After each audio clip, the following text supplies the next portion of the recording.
कुमतिया बैरन पीछे पड़ी,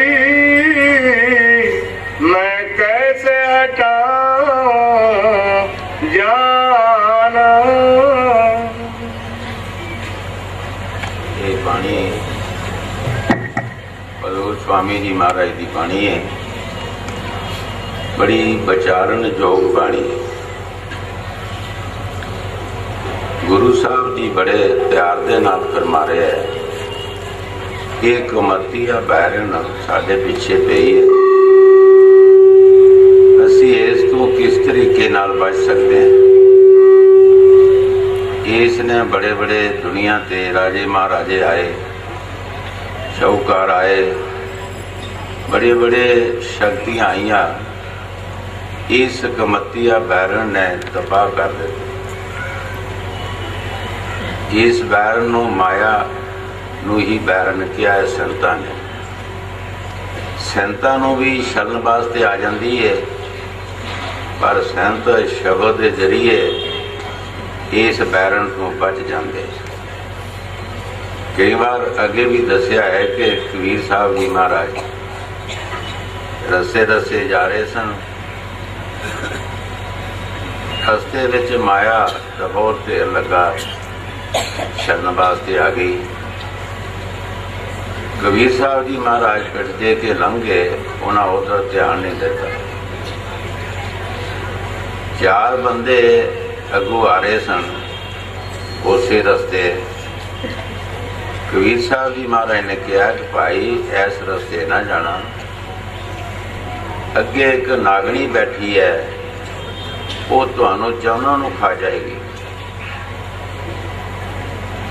संत सानू बड़े तरीके नाल समझाउंदे है, लेकिन असीं समझदे नहीं, उन्हां दा अतबार नहीं करदे।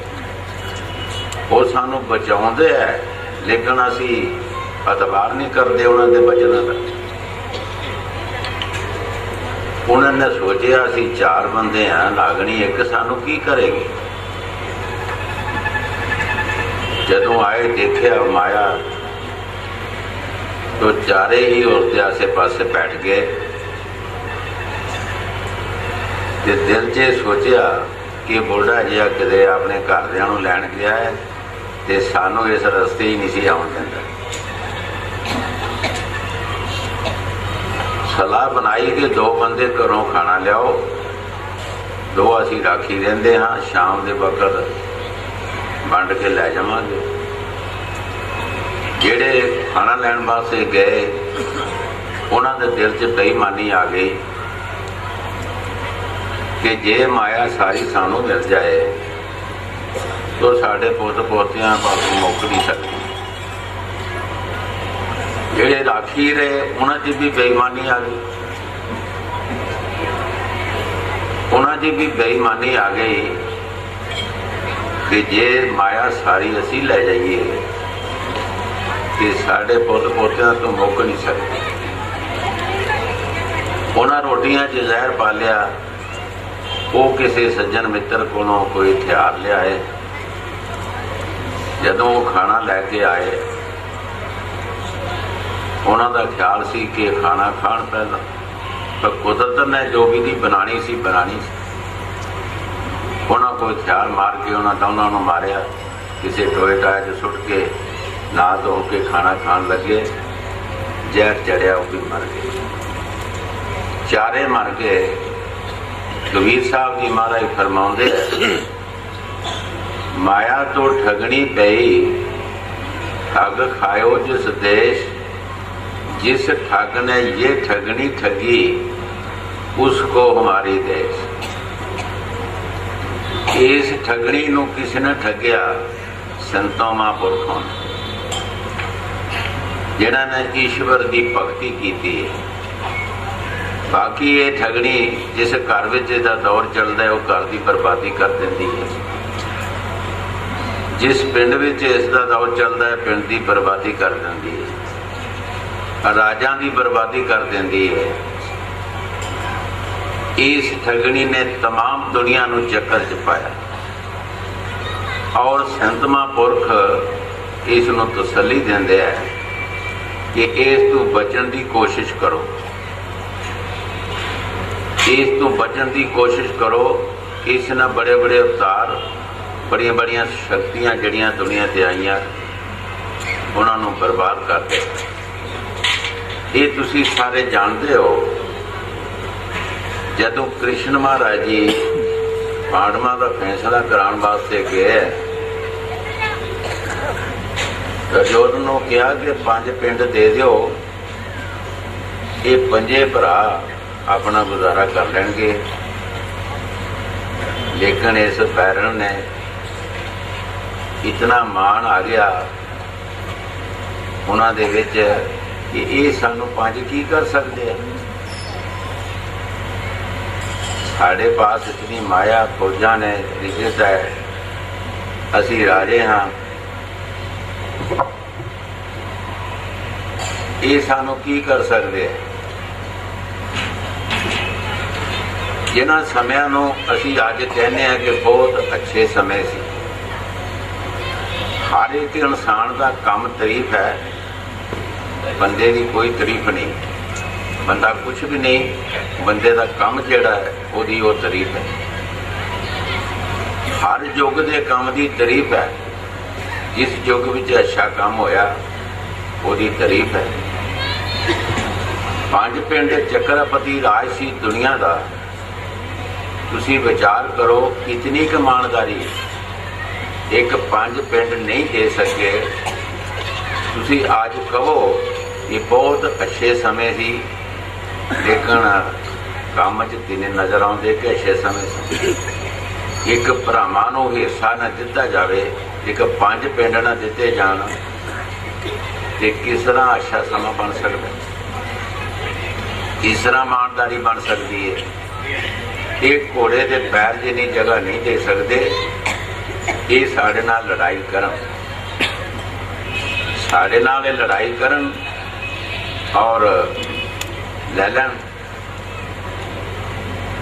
जिस वक्त लड़ाई हुई तो फिर की होया, गोलां खत्म हो गई, बड़े बड़े योधे खत्म हो गए, राज बर्बाद हो गया। इस माया ने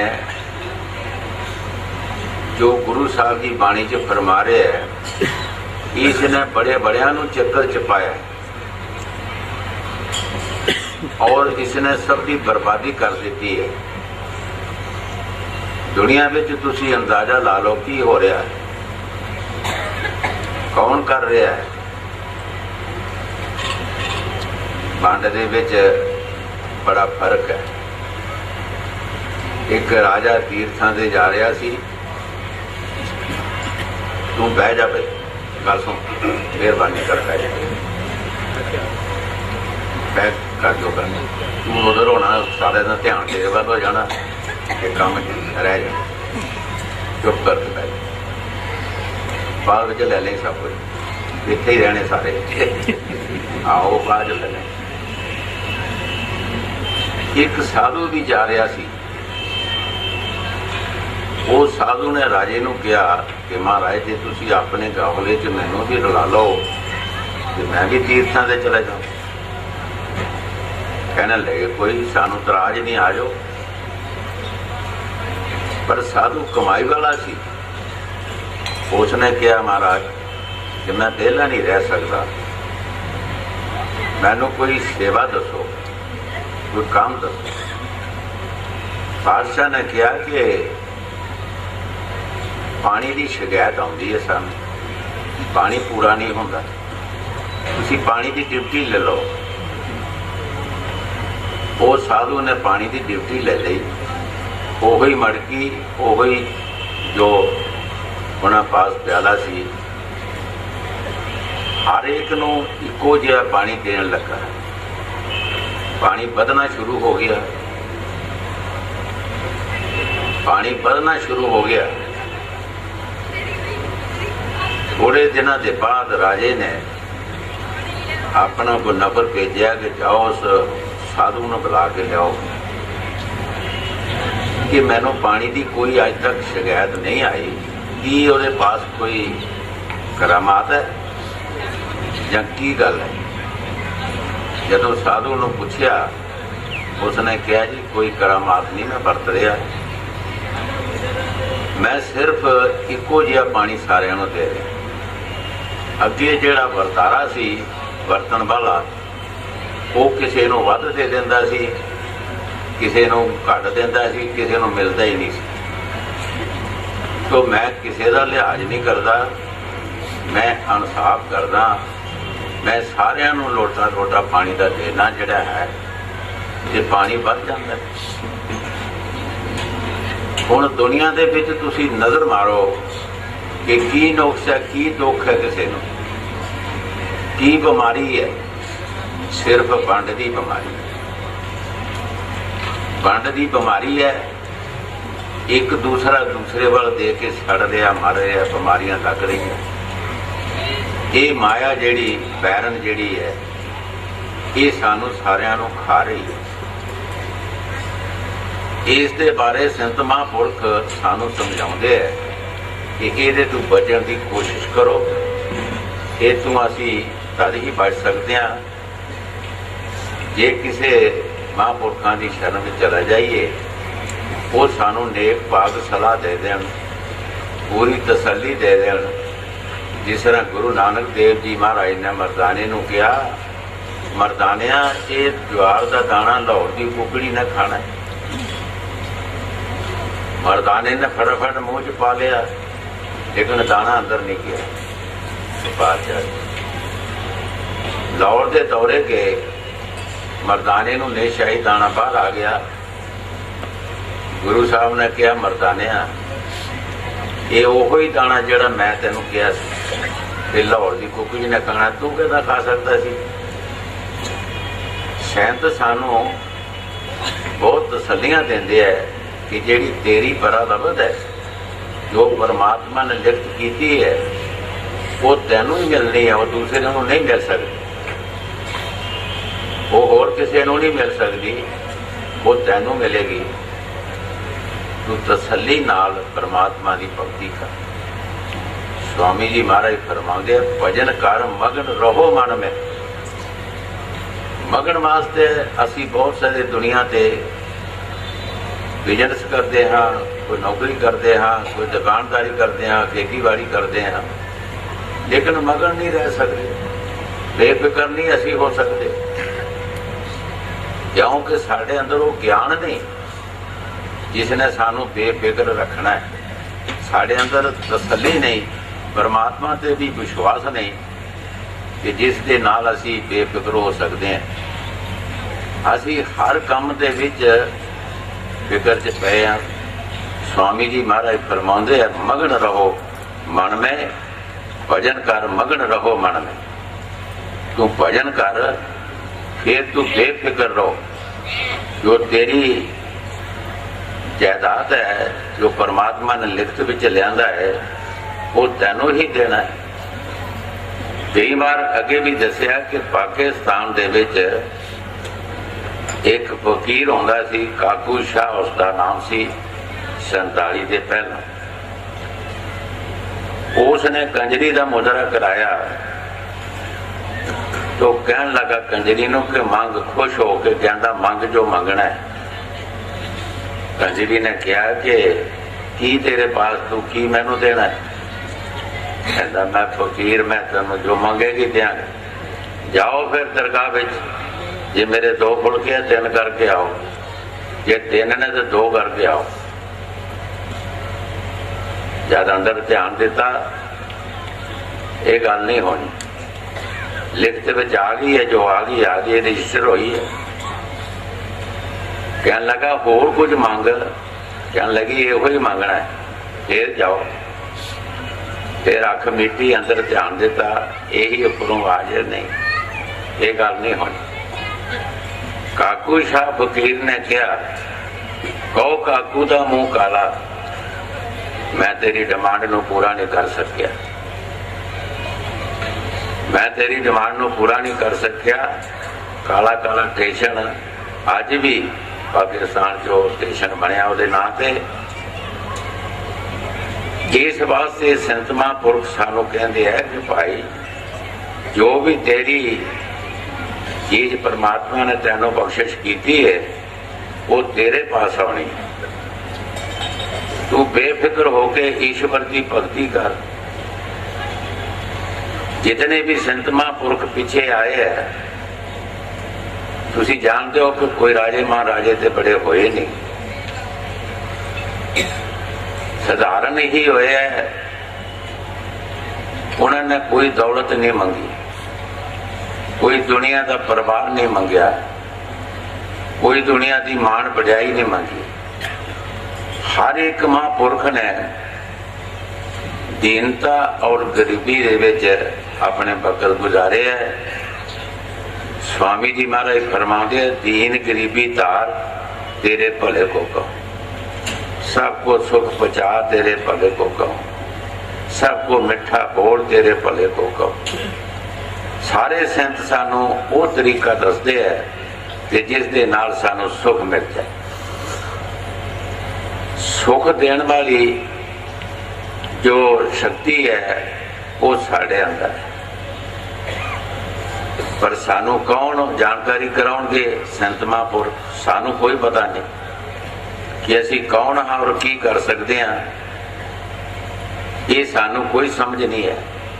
ये महापुरख दुनिया ते आए है, उन्होंने सानू बख्शिश की है, समझाते हैं। महाराज चौथी पातशाही गुरु रामदास जी ने अपनी बाणी च फरमाया है, रामा हम दासन दास करीजे। उन्हें कुछ नहीं मंगया, ऐ राम मैनू दासां दा दास बना दे, मैनू अपने प्यारियां दे नाल मेरा प्यार लगा दे, मैं कुछ नहीं तेरे पासों मंगदा। गुरु नानक देव जी एक शब्द आखिरी तुक ते फरमाउंदे है, नानक गरीब ढै पिया दवारे, हर मेल लियो वड्याई। संत कोई गरीब नहीं होंदे, जिन्हां दे पास नाम की दौलत है वो गरीब नहीं होंदे, वो शहनशाह दे शहनशाह, पातशाह दे पातशाह। लेकिन ये दौलत जिहड़ी है, ये अंदरली दौलत ईश्वर की भगती जिहड़ी है, ये निवृत्ता दे बिना रह नहीं सकती, प्यार दे बिना रह नहीं सकती, हंकारियां दे पास नहीं रह सकती। कबीर साहब जी महाराज फरमाउंदे आ, किया कराया सब गया जब आया हंकार। जदों साडे विच कोई किसी भी चीज का हंकार आउंदा है, बेशक असीं तपस्या कीती है, तीर्थ कीते है, जग मोशे कीते है, लेकिन सब बर्बाद हो जाते। अहंकार एक ऐसी चीज है कि सब कुछ ही बर्बाद हो जाता है। जदों परमात्मा चाहता ही नहीं साडा अहंकार, तो सानू करन दी जरूरत भी की है। तेरा मान खुदा नू ना पावे, बंदिया तू मान ना करे। जदों संत महापुरुष लिखते हैं कि जिन्हों ने सब कुछ देखा, जिन्होंने वो कमाई की है, कि वो परमात्मा जिहड़ा है उथे दीनता की जरूरत है, प्यार की जरूरत है। तेरा मान खुदा नू ना पावे, बंदिया तू मान ना कर। असी किस चीज का मान करते हैं? पहला ये नहीं असी सोचिया क्या असी अपने शरीर का मान करते हैं, क्या परिवार का मान करते हैं, या दौलत माया का मान करते हैं। तो कबीर साहब जी महाराज जब दुनिया च आए, उन्होंने दुनिया च नजर मारी, उन्होंने कोई भी चीज कायम रहने वाली नहीं नजर आई। चलनहार संसार। कबीर साहब जी महाराज फरमाते हैं, ऐ प्रभु क्या मांगो कुछ थिर ना रहे, देखत नैन जग जाई, 1 लाख पूत 1.25 लाख नादी, ये रावण कर दिया न बाती। कबीर साहब जी महाराज फरमाते हैं, है प्रभु मैं की मंगा तुम्हारे पास, ये जगत चलन हार है। 1 लाख पुत्र और 1.25 लाख पोती सी रावण की। दीवाबत्ती जगाने वास्ते कोई नहीं दिया, ਅਸੀਂ ਮਾਣ ਕਰੀਏ ਕਿਸ ਚੀਜ਼ ਦਾ ਕਰੀਏ? ਜੇ ਕੋਈ ਸਰੀਰ ਦਾ ਮਾਣ ਕਰਦਾ ਤਾਂ ਸਰੀਰ ਕੀ ਹੈ? क्या ਇਹਦੀ ਗਾਰੰਟੀ ਹੈ ਕੋਈ? ਦੇਖਦੇ ਦੇਖਦੇ ਸਾਡੇ ਅੱਖਾਂ ਦੇ ਸਾਹਮਣੇ ਜਾ ਰਹੇ ਆ, ਦੁਨੀਆ ਦੇ ਦੇਖਦੇ ਅਸੀਂ ਚਲੇ ਜਾਣਾ। ਕਿਸ ਚੀਜ਼ ਦੀ ਗਾਰੰਟੀ ਹੈ? ਜਾਂ ਕੋਈ ਦੁਨੀਆ ਦੀ ਚੀਜ਼ ਜਿਸ ਦੀ ਕੋਈ ਗਾਰੰਟੀ ਹੈ?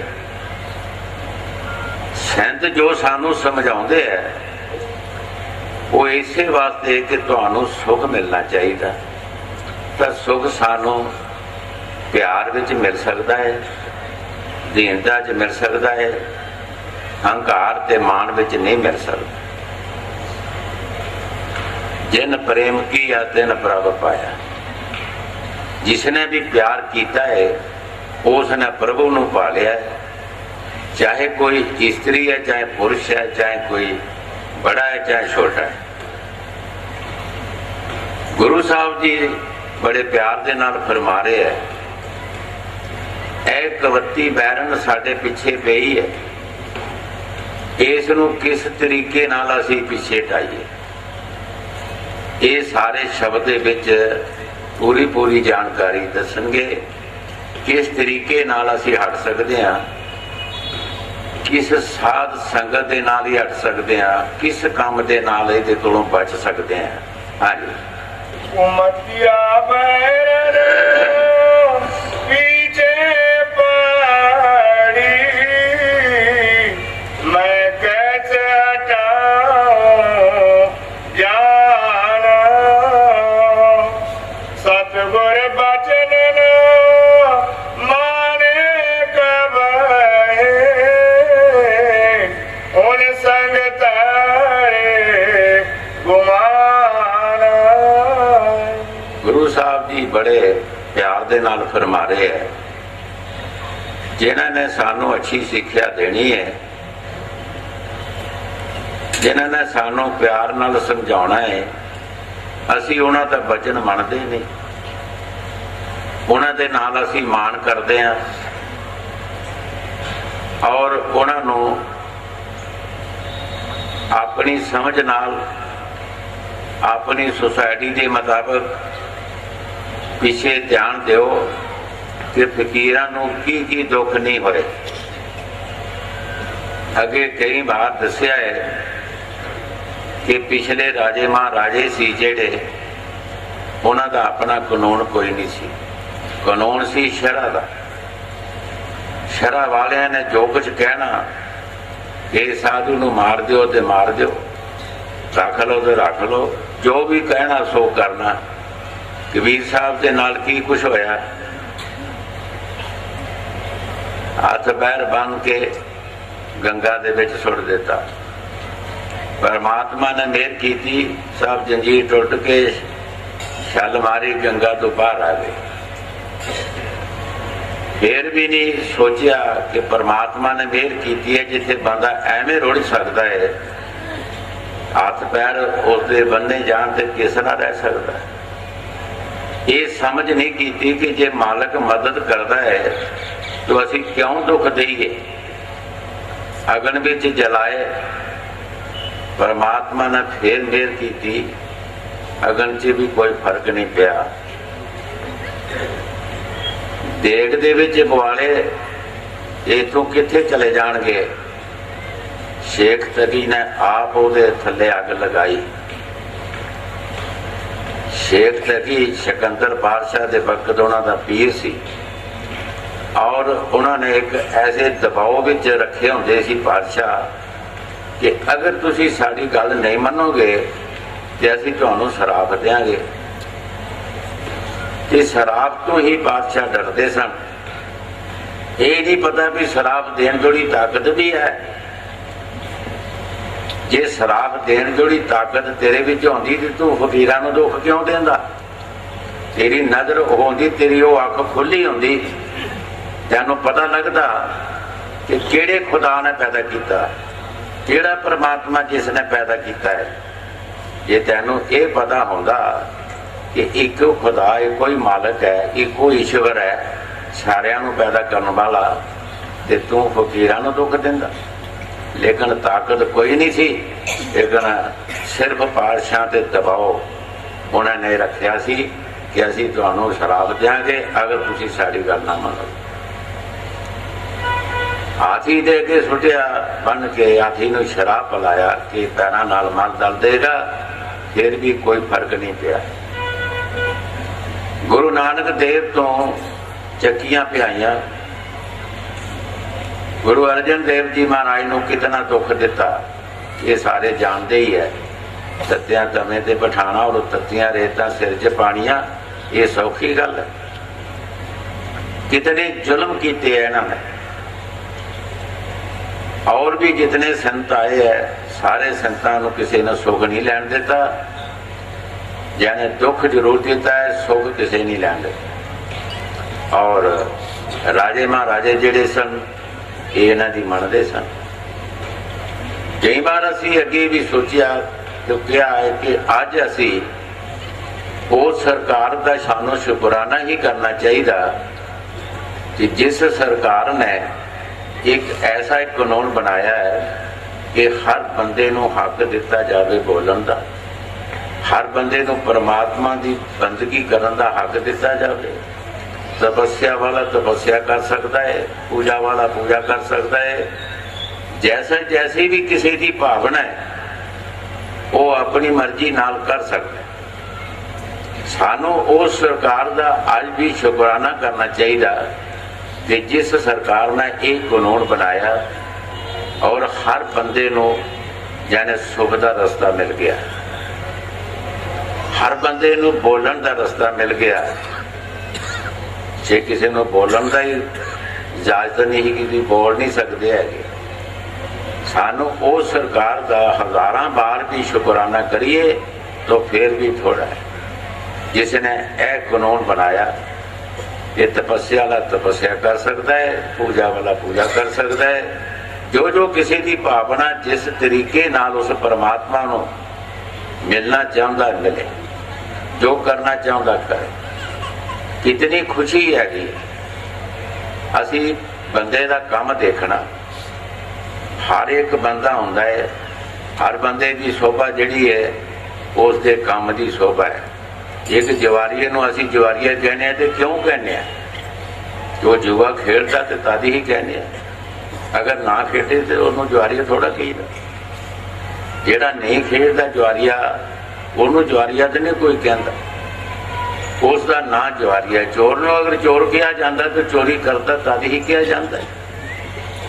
एक इंसान नेक पाक काम करता है उसकी शोभा जिहड़ी है वो अपने आप ही होना शुरू हो जाती है।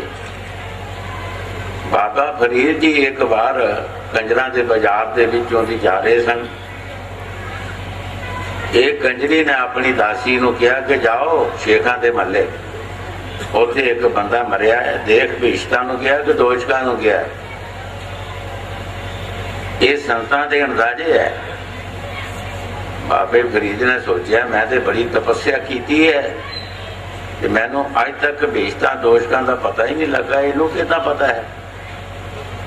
उत्थे बैठ गए। जब वो लड़की आई, लड़की कहने लगी बीबी जी उत्थे भीष्टां नूं गए। बाबे फरीद ने कहा बेटी तेनू कितना पता वो भीष्टां नूं गया है। बाबा जी ये थोड़ा तजर्बा है। की तजर्बा है?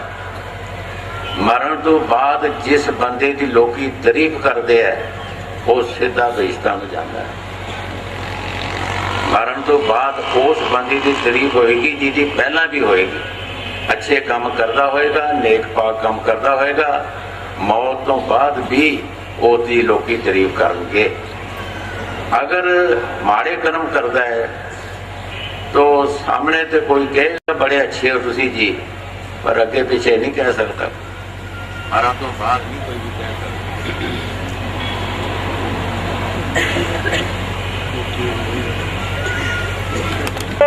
महीने का सारा महीना असी बाहर रहे हैं। अज ही चैनस होया इन्हों सारे महीने च नहीं होया। हाँ जी। सतगुर बचन माने कमाए हुण संग तारे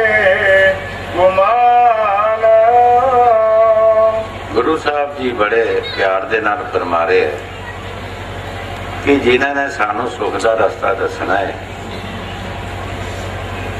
और जिन्होंने सानू अच्छे मार्ग ते पाना है, उन्हों दे नाल असी मान करते हैं और हर किस्म के उन्होंने असी दुख देंदे हैं। असी इस बैरन तो बच के तो सकते हैं। सिक्ख्या च बड़ा फर्क होता है। हर एक बंदा अच्छी सिक्ख्या नहीं दे सकता। जे आप करता है, आप चलता तो दूसरे को सिक्ख्या देगा। उन्हें चोर किसी को की कह सकता है तू चोरी ना कर, जुआरिया की कहेगा तू जुआ ना खेल, निंदक किसी को की कहेगा तुम निंदा ना करो, आप करता है। इस वास्ते संत महापुरुष जेड़े है वो ईश्वर की भगती करते हैं और तमाम दुनिया जो पैदा हुई है वो अपने मालिक की अंश समझते और सारिया वास्ते वो परमात्मा के अगे फरियाद करते हैं।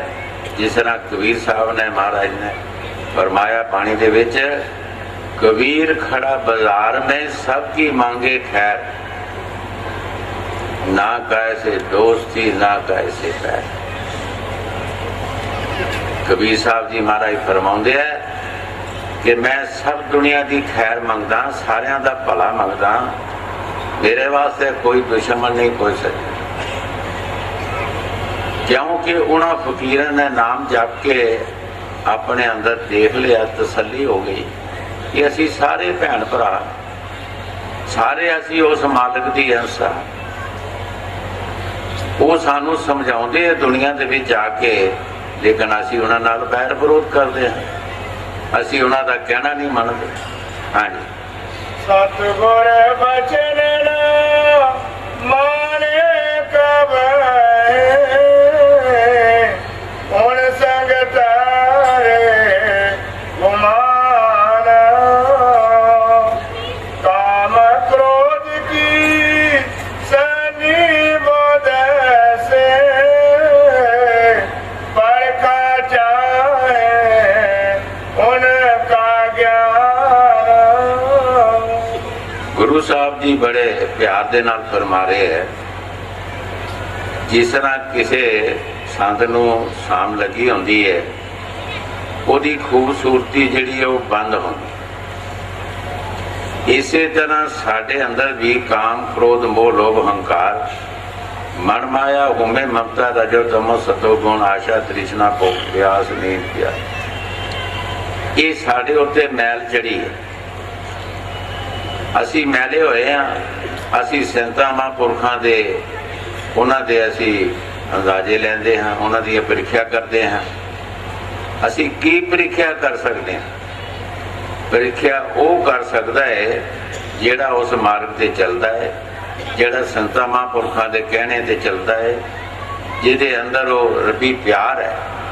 कई बार अगे भी दसिया कि नजामो दिन हौलिया मुसलमान सी और उसका सिख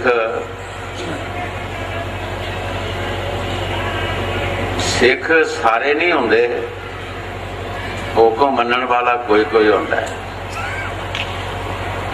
60 ऊंट लदे लदाए लैके आ रहा सी ते निजामुद्दीन हौली के पास कोई बंदा आया, उसनों माया की जरूरत सी, पर उन्होंने माया किया कि साढ़े पास है नहीं, ये साड़ी जुत्ती लै जा। जुत्ती लैके तुर पिया। हुण उस जुत्ती दे विचों महक आ रही सी, खुशबोई आ रही सी, पवित्र सी। जिस रस्ते मीर खिसरो आ रहा सी, सिख उन्हां दा हवा दा उस पासे रुक सी। उसनूं इतनी खुशी आई, सोचता है कि या मेरा मुर्शिद इधरों आ रहा है या मेरे मुर्शिद के पासों कोई चीज लैके आ रहा है। इन्नी खुशी मैनू कदी आई नहीं। खुशी का कोई समा होंदा है, उस वक्त हो सकता उस मालिक की मेहर हो गई। जदों वो बंदा कोलों दी लंघ गया, खुशी खत्म हो गई। क्योंकि जिहड़ी महक आ रही ਸੀ ਉਹਦੇ ਵਿੱਚੋਂ ਉਹ हवा ਦਾ रुख ਸੀ, ਅੱਗੇ चला गया। पूछया भाई तू कित्थों आया? कहता मैं निजामुद्दीन हौलीए के पासों आया। कुछ ले आया? कहता ये छितर दिते है टुटे जे, ये बेचने जे? हाँ मैं बेच ही देने। एक ऊठ रखिया 60 दे विचों और एक घट 60 ऊठ लदे लदाए उन्होंने दे दिते ते नाल फिर माफी मंगी कि मैं तेरे इस चीज की कीमत नहीं दे सकता। जिस वक्त लैके आया आके मुर्शद के अगे रखी जुत्ती, ते मुर्शद का भी ये काम होता है कि अगर सिख कोई काम करता है तो उसका मान ना करे। जे मान करेगा फिर उहदे पल्ले कुछ पैंदा नहीं। वो दीनता विच प्यार विच रहे, वो चीज का मान ना करे। जब जुत्ती अगे रखी पूछया निजामुद्दीन हौलीए ने कि जुत्ती किन्ने दी लियांदी है? जी एक घट 60 ऊठ, एक ऊठ मैं रखिया 60 सुन अपने समान समून वास्ते और एक घट 60 ऊठ मैं दे देते है। निजामुद्दीन हौलीए ने कहा भी जुत्ती तो फिर तू सस्ती ले आया, ये तो बहुत महंगी सी, तू तो कुछ भी नहीं देता। तुसी सोच करो, देने वाला सिख और लेने वाला है। जिसने जुत्ती दी जने इन्नी जायदाद दी, एक जुत्ती के टुटे हुए क्षेत्रों वास्ते उसने मुर्शद नूं की समझाएगा? आम नहीं सिख बन सकते, बिरले बिरले ही बनते। सारी जायदाद दे दी ते मुर्शद ने यही सोचा कि मान ना करे। जे मान करेगा फिर जो रहमत का मीह पैना उसका कोई असर नहीं होना। अज भी तुसी दिल्ली में जाके देखो तो उन्होंने कबरां कट्ठियां ने। सेवक स्वामी एक मत, जे मत में मत मिल जाए, प्यो पुत का की फर्क होता है? जे प्यो पुत की एक राय होवे, आपस अंदर प्यार होवे, ते प्यो कोई जायदाद पुत तो लुकांदा है, वो सब कुछ दस देंदा कि मेरे पास आया है। सेवक स्वामी एक मत, जे मत में मत मिल जाए, दोनों का मत मिल गया। अज भी दिल्ली से जाके देखो दोनों दी कबरां कट्ठियां ने और दोनों की पूजा हो रही है। जो कुछ गुरु साहब जी बाणी च फरमा रहे ठीक फरमा रहे, जिन्होंने सानू अच्छी मत देनी है, अच्छे रास्ते ते लगाना है, असी उन्होंने नाल मान करते हैं और उन्होंने कई तरह के असी दुख तकलीफां देने की कोशिश करते हैं। हाँ, काम क्रोध की सनी बुध से बरखा चाहे उनका ज्ञान, सेवा करना चरदाना उलट करावे उनसे गुरु साहब जी बड़े प्यार दे नाल फरमा रहे हैं कि ना उहदे विच कोई शरधा भाव है, ना कोई सेवा करता है, उल्ट उन्हां पासों मान कराने की कोशिश करते कि मेरा मान करो। वो की लै सकता परमार्थ विचों? स्वामी जी महाराज फरमाते हैं, कुंभल चित दया मन धारो परमार्थ का खोज लगाना। अगर तू परमार्थी बनना है तो तेरा चित कुंभल होना चाहिए और तेरे विच दया होनी चाहिए। दया कोई लफज नहीं है, दया कोई और बर्तन नहीं है। दया किस चीज के नाल आउंदी है? किसी पौधे नूं फल फुल लगता है तो किस चीज नाल लगता है? जब उसकी खुराक मिलेगी। किसी पौधे की खुराक मिलेगी, वो पौधा हरा भरा होएगा और वो फल फुल सानू देगा। जब तक असी ईश्वर की भक्ति नहीं करते, नेक पाक असी कर्म नहीं करते, साढ़े विच दया कित्थों आएगी? ये दया महापुरखों के विच है। ਜਿਹੜੇ ਦਿਨ ਰਾਤ ਨਾਮ ਦੀ ਕਮਾਈ ਕਰਦੇ ਆ, ਉਹ ਦੁੱਖ ਝੱਲ ਕੇ ਵੀ ਸਾਡੇ ਸੁੱਖ ਦੇ ਰਸਤੇ ਸਾਨੂੰ ਦੱਸਦੇ ਆ, ਸਾਨੂੰ ਸਮਝਾਉਂਦੇ ਰਹਿੰਦੇ ਆ। ਕਈ ਵਾਰ ਅੰਦਾਜ਼ਾ ਲਾਇਆ ਕਿ 5 ਵਕਤੀ ਨਵਾਜ਼ ਮੁਸਲਮਾਨ ਪੜ੍ਹਦੇ ਆ, ਲੇਕਿਨ ਫਕੀਰ ਵੀ ਜਿਹੜੇ ਸ਼ਬਦ ਅਭਿਆਸੀ ਨੇ ਉਹ ਵੀ 5 ਵਕਤੀ ਪੜ੍ਹਦੇ ਆ, ਉਹ 5 ਤੋਂ ਵੀ ਗਾਂ ਲੰਘ ਜਾਂਦੇ। ਮੁਸਲਮਾਨਾਂ ਦਾ ਜਸਲੇ ਵਕਤ ਹੁੰਦਾ, ਭਾਵੇਂ ਰਾਹ ਚੱਲਦੇ ਹੁਣ ਉੱਥੇ ਹੀ ਬਹਿ ਜਾਂਦੇ ਆ। ਜਿਹੜੇ ਈਸ਼ਵਰ ਦੀ ਭਗਤੀ ਕਰਦੇ ਆ, ਜਦ ਵੀ ਉਹਨਾਂ ਦਾ ਧਿਆਨ ਸਤਿਗੁਰ ਦੇ ਚਰਨਾਂ ਵੱਲ ਹੁੰਦਾ, ਚਾਹੇ ਉਹ ਕਿਸੇ ਥਾਂ ਬੈਠੇ ਹੋਏ ਆ, ਚਾਹੇ ਕਿਸੇ ਗੱਡੀ 'ਚ ਬੈਠੇ ਆ, ਚਾਹੇ ਕਿਸੇ ਕੰਮ 'ਚ ਬੈਠੇ ਆ, ਫੌਰਨ ਉਹਨਾਂ ਦੀ ਵੀ ਨਵਾਜ਼ ਉਸ ਪਾਸੇ ਚਲਾ ਜਾਂਦੀ, ਉਹਨਾਂ ਦਾ ਧਿਆਨ ਉਸ ਪਾਸੇ ਚਲਾ ਜਾਂਦਾ ਹੈ। ਨਵਾਜ਼ ਦਾ ਮਕਸਦ ਹੈ ਕਿ ਸਾਡਾ ਧਿਆਨ ਜਿਹੜਾ ਹੈ ਉਸ ਖੁਦਾ ਦੀ ਤਰਫ ਜਾਣਾ ਚਾਹੀਦਾ, ਪਰਮਾਤਮਾ ਦੀ ਤਰਫ ਜਾਣਾ ਚਾਹੀਦਾ। ਉਸ ਦੀ ਨਵਾਜ਼ ਜਿਹੜੀ ਕਬੂਲ ਹੈ। ਹਜ਼ਰਤ ਬਹੁ ਸਾਹਿਬ ਦੀ ਬਾਣੀ 'ਚ ਫਰਮਾਉਂਦੇ ਹੈ, ਓਠ ਨਾ ਹਲੇ ਅੱਖ ਨਾ ਫੜ ਕੇ ਸੋ ਨਵਾਜੀ ਥੀ ਵੇ। ਫਕੀਰਾਂ ਦੀ ਨਵਾਜ਼ ਹੋਰ ਹੈ, ਸਾਡੀਆਂ ਨਵਾਜ਼ਾਂ ਲੋਕਾਂ ਨੂੰ ਦੱਸਣ ਵਾਸਤੇ ਨੇ। ਅਸੀਂ ਰਾਮ ਰਾਮ ਕਰਦੇ ਹਾਂ ਤੇ ਲੋਕਾਂ ਨੂੰ ਦੱਸਣ ਵਾਸਤੇ, ਰਾਮ ਦਾ ਸਾਨੂੰ ਪਤਾ ਨਹੀਂ ਕਿ ਰਾਮ ਕੀ ਹੈ। ਅੱਲਾ ਅੱਲਾ ਕਰਦੇ ਹਾਂ ਤੇ ਲੋਕਾਂ ਨੂੰ ਦੱਸਣ ਵਾਸਤੇ। ਜਿਹੜਾ ਫਕੀਰਾਂ ਨੇ ਅਸਲੀ ਨਵਾਜ਼ ਕੀਤੀ ਤੇ ਅੱਲਾ ਨੂੰ ਮਿਲੇ, ਖੁਦਾ ਨੂੰ ਮਿਲੇ, ਪਰਮਾਤਮਾ ਨੂੰ ਮਿਲੇ, ਉਹਨਾਂ ਨੇ ਬਾਣੀ 'ਚ ਲਿਖਿਆ, ਓਠ ਨਾ ਹੱਲੇ ਅੱਖ ਨਾ ਫੜ ਕੇ ਸੋ ਨਵਾਜੀ ਥੀ ਵੇ। ਤੇਰੇ ਓਠ ਵੀ ਨਹੀਂ ਹੱਲਣੇ ਚਾਹੀਦੇ, ਅੱਖ ਵੀ ਨਹੀਂ ਫੜਕਣੀ ਚਾਹੀਦੀ, ਔਰ ਨਵਾਜ਼ ਵੀ ਤੇਰੇ ਅੰਦਰ ਹੁੰਦੀ ਰਹੇ। ਉਸ ਨੂੰ ਫਕੀਰਾਂ ਨੇ ਸ਼ਬਦ ਅਭਿਆਸੀ ਜੋ ਫਕੀਰ, ਉਸ ਨਵਾਜ਼ ਨੂੰ ਨਵਾਜ਼ ਕਿਹਾ। ਉਹ ਨਵਾਜ਼ ਫਕੀਰ ਵੀ ਕਰਦੇ। ਕਈ ਵਾਰ ਦੱਸਿਆ ਕਿ ਸ੍ਰੀ ਗੁਰੂ ਰਵਿਦਾਸ ਮਹਾਰਾਜ ਜੀ ਇੱਕ ਜੰਗਲ ਵਿੱਚ ਬੈਠੇ ਸਨ, ਉਹਨਾਂ ਦਾ ਧਿਆਨ ਲੱਗਾ ਸੀ। ਸੰਗਤਾਂ ਦਾ ਕੀ ਹੁੰਦਾ, ਜਿੱਥੇ ਬਹਿ ਕੇ ਲੱਗ ਗਿਆ ਧਿਆਨ ਲੱਗ ਗਿਆ। ਉਹ ਆਪਣੇ ਘਰ-ਬਾਰ ਨੂੰ ਘਰ-ਬਾਰ ਨਹੀਂ ਸਮਝਦੇ। ਗੁਰੂ ਨਾਨਕ ਦੇਵ ਨੂੰ ਕਿਸੇ ਨੇ ਪੁੱਛਿਆ, ਜੀ ਤੁਹਾਡਾ ਕਦੀ ਮਾਂਜਾ ਨਹੀਂ ਦੇਖਿਆ, ਤੁਸੀਂ ਸੌਂਦੇ ਕਿੱਥੇ ਹੋ? ਕਹਿਣ ਲੱਗੇ, ਸਾਰੀ ਜ਼ਮੀਨ ਮੇਰਾ ਮਾਂਜਾ ਹੀ ਹੈ।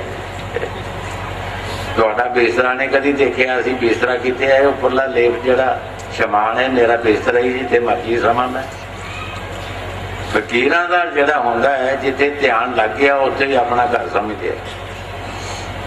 ਜੰਗਲ ਵਿੱਚ ਬੈਠੇ ਹੋਏ ਸਨ, ਧਿਆਨ ਲੱਗਾ ਸੀ ਉਸ ਪ੍ਰਭੂ ਦੇ ਨਾਲ। ਇੱਕ ਸ਼ਿਕਾਰੀ ਨੇ ਫਾਈ ਲਗਾਈ ਹੋਈ ਸੀ। 3 ਦਿਨ ਉਸ ਦੀ ਫਾਈ ਵਿੱਚ ਕੋਈ ਨਹੀਂ ਆਇਆ, ਕੋਈ ਜਾਨਵਰ ਨਹੀਂ ਆਇਆ। ਤੀਸਰੇ ਦਿਨ ਇੱਕ ਹਰਨੀ ਫਸ ਗਈ। ਹੁਣ ਹਰਨੀ ਬਰਲਾਪ ਕਰਦੀ ਹੈ, ਬੇਨਤੀਆਂ ਕਰਦੀ ਹੈ, ਉਹ ਕੋਈ ਸ਼ਿਕਾਰੀ ਹੈ, ਤੂੰ ਮੈਨੂੰ ਛੱਡ ਦੇ, ਮੇਰੇ ਬੱਚੇ ਮਸ਼ਹੂਮ ਨੇ, ਉਹ ਖਾਂਦੇ ਪੀਂਦੇ ਕੁਛ ਨਹੀਂ, ਮੈਂ ਦੁੱਧ ਪਿਲਾ ਕੇ ਫਿਰ ਤੇਰੇ ਪਾਸ ਆ ਜਾਵਾਂਗੀ। ਪਰ ਕੁਛ ਮਹਿਕਮੇ ਐਸੇ ਹੁੰਦੇ ਹੈ ਜਿਹੜੇ ਪੀਰਾਂ ਫਕੀਰਾਂ ਦੀ ਕੋਈ ਮੰਨਦੇ ਨੇ, ਕਿਸੇ ਨੂੰ ਮੰਨਦਾ ਹੀ ਨਹੀਂ ਹੈ। ਉਹਨਾਂ ਵਾਸਤੇ ਇੱਕੋ ਹੀ ਚੀਜ਼ ਹੈਗੀ ਹੈ, ਕਮਤੀ ਹੈ, ਪੈਰਨ, ਜਿਹੜੀ ਇਹੀ ਉਹਨਾਂ ਦੀ ਮਾਤਾ ਪਿਤਾ ਹੈਗੀ ਹੈ, ਉਹ ਨਹੀਂ ਮੰਨਦੇ ਕਿਸੇ ਦੀ। ਗੁਰੂ ਸਾਹਿਬ ਦੀ ਤਾੜੀ ਖੁੱਲ ਗਈ, ਜਾਣੇ ਧਿਆਨ ਥੱਲੇ ਆ ਗਿਆ। ਗੁਰੂ ਸਾਹਿਬ ਜੀ ਸ਼ਿਕਾਰੀ ਦੇ ਪਾਸ ਗਏ, ਕਹਿਣ ਲੱਗੇ, ਸ਼ਿਕਾਰੀ ਹੈ, ਇਸ ਨੂੰ ਛੱਡ ਦੇ, ਇਹ ਜੋ ਵਾਅਦਾ ਕਰ ਰਹੀ ਹੈ ਤੇਰੇ ਪਾਸ ਜ਼ਰੂਰ ਆਏਗੀ। ਪਰ ਸ਼ਿਕਾਰੀ ਨਾ ਮੰਨੇ। ਗੁਰੂ ਸਾਹਿਬ ਨੇ ਕਿਹਾ, ਇਸ ਤਰ੍ਹਾਂ ਕਰ ਕਿ ਇਸ ਨੂੰ ਛੱਡ ਦੇ, ਮੈਂ ਤੇਰੇ ਪਾਸ ਬੈਠ ਜਾਂਦਾ। ਜੇ ਨਾ ਆਵੇਗੀ ਤੇ ਇਹਦੇ ਮੁੱਲ ਦਾ ਮੈਂ ਤੇਰਾ ਕੰਮ ਕਰਾਂਗਾ, ਤੂੰ ਫੇਰ ਮੈਨੂੰ ਛੱਡੀ। ਦਇਆ ਕਿਹਨਾਂ ਵਿੱਚ ਹੈ? ਫਕੀਰਾਂ 'ਚ। ਸਾਡੇ 'ਚ ਦਇਆ ਨਹੀਂ ਹੈ। ਫਕੀਰਾਂ 'ਚ ਕੋਈ ਸਮਾਂ ਐਸਾ ਆ ਜਾਂਦਾ, ਪਸ਼ੂਆਂ ਤੇ ਵੀ ਕੌਣ ਦਇਆ ਕਰਨਾ ਪੈਂਦੀ ਹੈ, ਬੰਦਿਆਂ ਤੇ ਵੀ ਦਇਆ ਕਰਨਾ ਪੈਂਦੀ ਹੈ। ਜਦੋਂ ਹਰਨੀ ਨੂੰ ਛੱਡ ਦਿੱਤਾ, ਹਰਨੀ ਜਾ ਕੇ ਆਪਣੇ ਬੱਚਿਆਂ ਨੂੰ ਦੁੱਧ ਪਿਲਾਉਣ ਲੱਗੀ ਤੇ ਬੱਚਿਆਂ ਨੂੰ ਇਹ ਕਿਹਾ, ਬੱਚਿਓ ਇਹ ਆਖਰੀ ਦੁੱਧ ਹੈ, ਮੈਂ ਹੁਣ ਤੁਹਾਡੇ ਪਾਸ ਨਹੀਂ ਆਣਾ। ਬੱਚਿਆਂ ਨੇ ਦੁੱਧ ਛੱਡ ਦਿੱਤਾ। ਮਾਤਾ ਤੂੰ ਕਿਉਂ ਨਹੀਂ ਸਾਡੇ ਪਾਸ ਆਉਣਾ, ਕੀ ਗੱਲ ਹੈ? ਹਰਨੀ ਨੇ ਕਿਹਾ ਕਿ ਇੱਕ ਮਹਾਤਮਾ ਨੇ ਤੁਹਾਡੇ ਪਿੱਛੇ ਜ਼ਮਾਨਤ ਦਿੱਤੀ ਹੈ ਮੇਰੀ, ਮੈਨੂੰ ਛਡਾਇਆ। मैं शिकारी दी किसी फाई विच फस गई सी, वो छड्डदा नहीं सी। मैं उस महात्मा नूं जाके छड्डां। बच्चियां ने कहा, माता जिस महात्मा ने साढ़े पीछे इतना दुख पाया, सानू भी ਉਹਦੇ दर्शन करा। जिथे तू मर जाएगी असी भी मर जावांगे, असी की करना पीछे। समैत बच्चियां दे हरनी आ गई और गुरु साहब ने कहा शिकारी नूं, भाई हुण जो करना तू कर लै। अगे एक नूं रोंदा, हुण सारे आ गए, पर करना की सी? अंदरों अंदर कला फिर गई। कबीर साहब जी बाणी च फरमाते हैं, कबीरा मन तो एक है, चाहे किते लगा, चाहे कर भगती, चाहे पिछे कमा। चाहे तू माड़े कर्म कर ले, चाहे तू अच्छे काम कर ले, मन तो एक है। सैंत साडा सिर्फ कांटा बदलते हैं, जिस तरह गड्डी का कांटा बदल के दूसरी लैन से लै जाते हैं। इसे तरह सैंत साडे नाल मिल के बैठ के प्यार नाल साडा कांटा ही बदलते हैं, सानू नेक पाक रस्ते ते लगाउंदे हैं। माड़े रस्ते तो सानू वो कट के ते दूसरे रस्ते पा देंगे। शिकारी दे अंदर दया आ गई, शिकारी दे भी अंदर दया आ गई कि ये भी किसी दे बच्चे है। अगर मैं अपने बच्चों को मार के खुआवांगा तो कितना पाप है। पाप ते पुण्य का तद ही पता लगता है जो विचार रूप में आवे। जितने चिर ये अंदर कोई विचार नहीं हैगी, इतना चिर इसनों कोई पाप पुण्य का पता नहीं कि मैं पाप कर रहा या पुण्य कर रहा। शिकारी ने गुरु साहब ने कहा कि महापुरखो, मैनू नहीं सी पता तुसी कौन हो, मैनू तुसी बख्शो, मेरे ते दया करो, मैं आज तो लैके शिकार नहीं खेलना। गुरु साहब ने शिकारी का भी हिदार किया और हरनी का भी हिदार किया। जिहड़ी दया है भाई, इस फकीरां दे विच ही आउंदी है, साडे जीवां दे विच दया नहीं। असीं जे अपने आप ते दया नहीं करते, असीं किसी दे की दया करनी? आत्मघाती महापापी असीं अपनी आत्मा का आप ही घात कर रहे हैं। कबीर साहब दे नसा नसा एक चोर आन बड़िया, उन्हें घर पीछे बाहर पई सी। लोगों ने आके कहा कबीर साहब ने, तेरे घर चोर आया। उसके बचान वास्ते कबीर साहब जी ने उसनों अपने जवाई का रुतबा दे दिता। और मंजी मेरी और जने लड़की ते मेरा जवाई सुते है, इधर मेरी मंजी है तो मेरी घर वाली, मेरे कोई चोर नहीं आया। ਉਹਨੂੰ बचाने वास्ते एक ਜਵਾਈ ਦਾ रुतबा दे ਦਿੱਤਾ। ਇਹ दया ਸੰਤਾਂ ਵਿੱਚ ਹੈ, ਸਾਡੇ ਵਿੱਚ ਕੋਈ नहीं। ਅਸੀਂ जीव जीवन ਨੂੰ खा रहे, देख लो, बड़े छोटिਆਂ ਨੂੰ खा रहे, छोटे छोटिਆਂ ਨੂੰ खा रहे, उस तो छोटिਆਂ ਨੂੰ खा रहे। की हालत हो रही है? क्यों ਅਸੀਂ दुखी हाँ? क्यों सानू ये बीमारियां लगदियां ने? ये सब सानू बीमारियां परेशानी दियां लग रही ने, चिंता दियां लग रही ने। और सानू ये चीज़ां ना होण ते सानू बीमारी कोई नहीं। हर जीव नूं जीव खा रहा, कोई किसी का तरस नहीं कर रहा। ये संत महापुरख आके तरस करते हैं साडा और सानू समझाते हैं, लेकिन असीं समझते नहीं। हाँ जी, सेवा करना करदा उलट कराए उन्हें सेवा अपनी गत हालत नहीं बोझे कैसे लगे ठिकाना। गुरु साहब जी बड़े प्यार दे नाल फरमा रहे हैं कि अपने आप नूं ये बुझदा नहीं, देखदा नहीं कि मैं की काम करने और की कर रहे हैं, किस वास्ते मैं दुनिया च आया, जेड़े वादे पिछे करके आया। वादा भुल गया, गर्भ वाला सारा दुनिया च मन ला लिया। जो वादे कीते सब भुल गए। ये इंसान है, ये हवान नहीं है। हजूर कई बार फरमाते होंगे सी कि एक बहुत बड़े वृक्ष की मिसाल है। वृक्षां च बड़ा फर्क होता है। सिंबल रुख भी वृक्ष है, सबसे ऊंचा होता है और किसी भी इंसान को उसका कोई फायदा नहीं। उसके नीचे कोई बैठ नहीं सकता, उसका कोई फल नहीं खा सकता।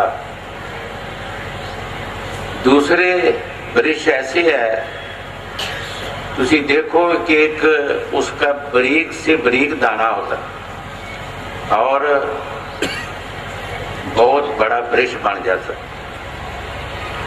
उसका फल भी मिलता है और उसके नीचे बैठकर हम आराम भी करते हैं। पशु भी आ जाता है, परिंदा भी आ जाता है, सभी आराम करते हैं और ठंड देता है सबको। ऐसे ही एक इंसान परमात्मा ने एक वृक्ष की न्याय एक बहुत सबसे बड़ा बनाया। सबसे बड़ा है कि जिन्हें जूना दुनिया में पैदा हुई हैं, ये सबसे बड़ा है, ये सब का अवसर है। इसका फर्ज है कि अपने से नीचे जो है इनका कोई ना कोई सुधार करे, कोई ना कोई इनको फायदा दे। लेकिन हम तो जो हमारे से नीचे हैं उनको और नीचे करने के तैयार होते हैं, उनका फायदा नहीं करते। हम यही करते हैं कि ये नीचे है और नीचे चले जाए। क्या दार हमारा होगा? हम कहाँ जाएंगे? कौन हमें बख्शेगा? सत्संग सतगुर क्या करे जब सिख नमाए चूक, अंधे एक न लगी जो बांस बजाई खूब। एक लफ्ज भी जब संतों महापुरुषों का हमारे अंदर बैठेगा ना, तो हमें फायदा क्या मिलेगा? सत्संग क्या करेगा और सतगुरु क्या करेगा? ये तो मानने में फायदा होता है। जब हम संतों महापुरुषों की बात मानेंगे तो हमें फायदा होगा, अगर नहीं मानेंगे तो हमको फायदा होगा। हम 84 में चले जाएंगे। 84 के कुत्ते बिल्ले कीड़े मकोड़े पशु परिंदे भूत प्रेत और कई जन्मों में जाना पड़ेगा। एक जन्म नहीं, 84 तो बहुत बड़ी है। 30 लाख किस्म के दरख्त हैं और 27 लाख किस्म के कीड़े मकोड़े हैं। 14 लाख किस्म के परिंदे हैं और 9 लाख किस्म के जल के जीव हैं। एक बार हम बम्बे जाना था, बड़ौदा, एक हफ्ता रहना पड़ा। नवैश में देखा एक मच्छी का कुरंगा 70 कर्मा लंबा हुआ और 10 फुट उसकी तकरीबन ऊंचाई थी। जगह उसका मुख था, 2-3 बंदे पैदा थे। उन लोगों ने कहा कि ये बच्चा है, समुद्र में छाली आई, बाहर आ गया, ये अंदर में नहीं जा सकता, ये समुद्र में नहीं जा सकता।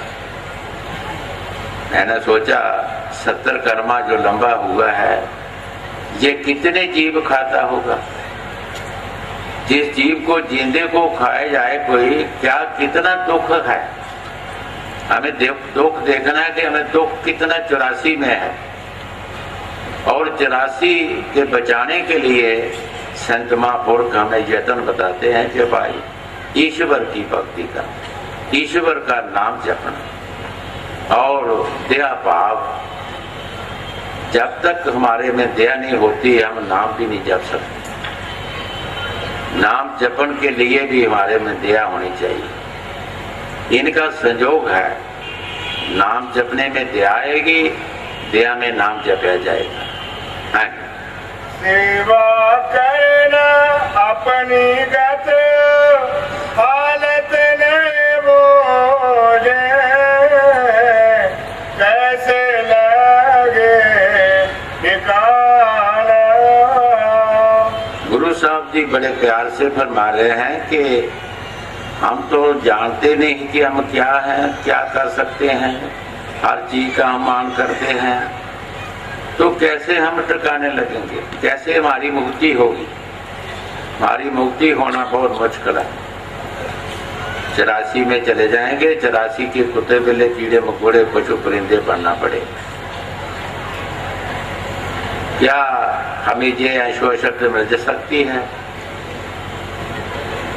मनुष्य जन्म जो परमात्मा ने पैदा किया है, ये तो बहुत ही ईश्वर की हमारे पर कृपा हुई तो मनुष्य जन्म मिला है।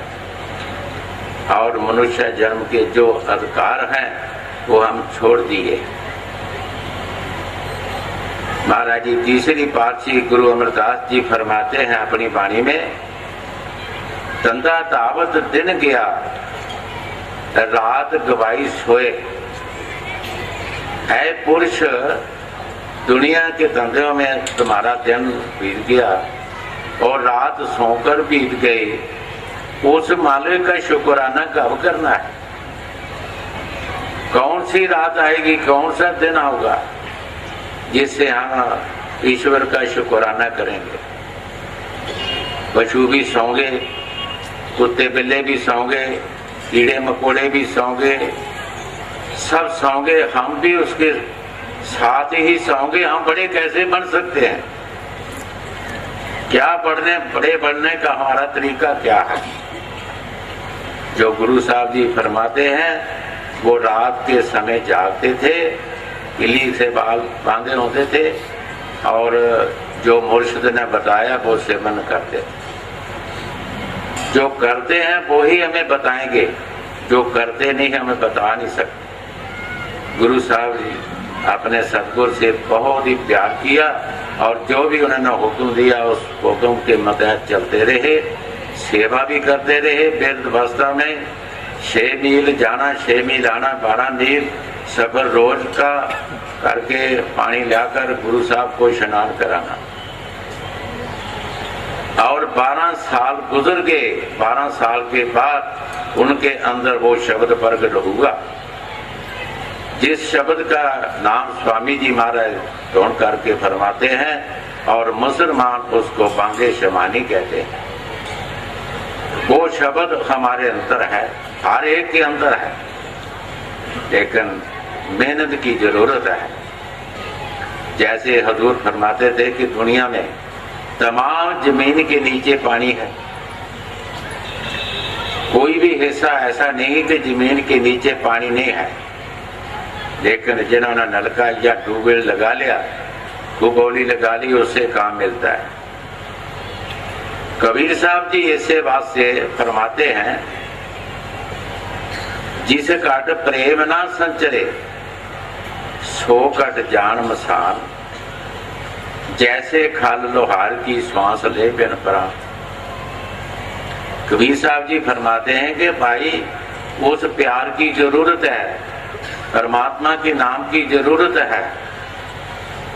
अगर हम परमात्मा का नाम नहीं लेते तो हम इंसान भी नहीं। लोहारों की खाल की मिसाल दी है, वो भी हवा चढ़ती रहती है, उसमें प्राण नहीं है। इसलिए गुरु साहब जी जो भी संत महापुरुष हमें बताते हैं हमारे सुख के लिए, लेकिन हम उस सुख को चाहते नहीं, हम उनसे बैर विरोध करते हैं, मान करते हैं। हाँ जी। अपनी गत हालत ने वो कैसे लगे ठिकाना, लोभ मोह की सूखी नदिया सामने सदना रहे परमाना। गुरु साहब जी बड़े प्यार से फरमा रहे हैं, लोभ मोह की सूखी नदी। आज तक कोई भी इंसान ऐसा नहीं कि जिसका लोभ पूरा हुआ है या किसी का मोह पूरा हुआ है। एक फकीर ने फरमाया है कि दुनिया की ऐसी चादर है, अगर हम सिर में लेते हैं तो पाँव नंगे हो जाते हैं, अगर पाँव में देते हैं तो सिर नंगा हो जाता है। ये पूरी कभी नहीं होगी, ना ही पूरी हुई ना होएगी। बड़े बड़े दुनिया में चला गए हैं, किसी का मोह पूरा नहीं हुआ और किसी का लोभ पूरा नहीं हुआ। संत कहते हैं कि भाई किसका लोभ करता है, कि किस लिए करता है? परमात्मा ने जो कुछ तुमको देना है वो देना ही देना है, वो लिखा है, वो सब आपको मिल रहा है। रोज के रोज हम लोग बरत रहे हैं, रोज में रोज खाना खाकर सोते हैं। किसका मोह करते हैं, किसका लोभ करते हैं? अगर हम लोभ करेंगे तो कोई नाजायज काम करेंगे, तब हमारा लोभ पूरा होगा। हमारी कमाई में लोभ तो पूरा नहीं हो सकता। नाजायज काम करेंगे फिर हमारा लोभ फिर भी पूरा नहीं हो सकता, फिर भी आशा बढ़ती रहती है। हाँ जी। लोभ मोह की सूखी नदियाँ सामने से देना रहे फरमान। संत मता को कैसे बोझे अपनी मत को दे फरमान। गुरु साहब जी बड़े प्यार से फरमाते हैं कि संत मता जो है उसका फायदा आप कैसे ले सकते हैं? जब अपनी मत को छोड़ेंगे तब फायदा मिलेगा। जिन्होंने फायदा लिया पीछे ध्यान ये उनकी वाणी पढ़े, उन्होंने अपनी मत छोड़कर मुर्शिद की मत ले ली और फायदा ले लिया। टीचर के पास किसी अफसर का भी लड़का जाएगा तो टीचर की जो शिक्षा हुई वही लेगा तो अमल आलम फाजिल बन सकता है, अगर ना ही लेगा तो कुछ भी नहीं बन सकता। चाहे बादशाह का लड़का भी होगा पर टीचर की जो शिक्षा है वो मानना पड़ेगी। संत हमें बड़े प्यार से समझाते हैं कि भाई मुर्शिद की शिक्षा लेकर तुरना है। और मुर्शिद क्या कहता है? मुर्शिद तो क्या शिक्षा देता है? जो आगे काम करता है, चोरियां ठगियों फरेबकारियों करता है, इनको छोड़ दे और ईश्वर की भक्ति करे। ये उनका रास्ता है, ये अच्छा रास्ता है, सबसे आला रास्ता है। जैसे आम सियाने कहते हैं कि 100 रसा शरीर विगन, ईश्वर की भक्ति है जो ये सबसे ऊंचा रास्ता है, इससे बढ़िया रास्ता कोई और नहीं है। और फकीर अपने सिख को बचाने के लिए भी शिक्षा देते हैं। जिस दुनिया से बचाने के लिए, शरा से बचाने के लिए भी फकीर शिक्षा देते हैं। अपने अपने राय होती है फकीरों की। एक फकीर ने अपने सिख को शिक्षा दी बड़े प्यार से। उन्होंने क्या बताया? चोरी चोरी आमी कोई देखे ना, नेरी रात में आमी कोई देखे ना, नहीं तो सूली ते चढ़ना पऊगा, कोई देखे ना। अगर तू ऐसा करेगा तेन सूली ते भी चढ़ना पड़ेगा। मंसूर सूली ते चढ़िया सी। जब इसके अंदर उस परमात्मा की भड़कना आती है, बेरिया आती है मिलने की, तो सारे शरीर में गर्मी पैदा हो जाती है। आशिकों के दिल जो होते हैं मोमन होते हैं, जैसे कि मोमबत्ती को जगाते हैं हम, उसको गर्मी देते हैं, वो पिघल जाती है। ऐसे जो मालिक के आशिक होते हैं उनके दिल जो होते हैं मोह की शक्ल होते हैं। जब उनके अंदर परमात्मा की दरिया आती है तो वो मोह जो उनका पिघलना शुरू, दिल पिघलना शुरू हो जाता है। उनकी आंखों के रास्ते में जो मैल होती है वो बाहर आ जाती है। तो फकीर ने उसको कहा क्या, गोशे बहकर रोले कोई देखे ना। अपने सिख को कहा, गोशे बहकर रोले कोई देखे ना। है बेटा, तू गोशे बहकर रोनी कोई देखे ना, नेता खल लुहाना पै जाओ कोई देखे ना। फकीर अपनी अपनी राय देते हैं। गोशा मुसलमान कहते हैं कि पासा कोई जिसे कोई देखे ना उसको मुसलमान गोशे कहते हैं। गोशे बहकर रोले कोई देखे ना। इस बात से गुरु साहब जी वाणी में समझा रहे हैं, लेकिन हमारे अंदर तो एक लफ्ज नहीं जाता। यही पीछे कहा है कि सतगुर सत्संग क्या करे जो सिख नमाए जो, अंधे एक ना लगाई जो बांस बगाई को। जैसे बांस में भोग लगाते हैं, दूसरे पास से चले जाती है। एक का नाम सुनते हैं, दूसरे पास से लगा देते हैं। हम वेद भी पढ़ रहे हैं, गीता भी पढ़ रहे हैं, गुरु ग्रंथ साहब भी पढ़ रहे हैं, और भी बाणियां पढ़ रहे हैं फकीरों की, लेकिन हमारा परनाला वो ही है जहाँ है।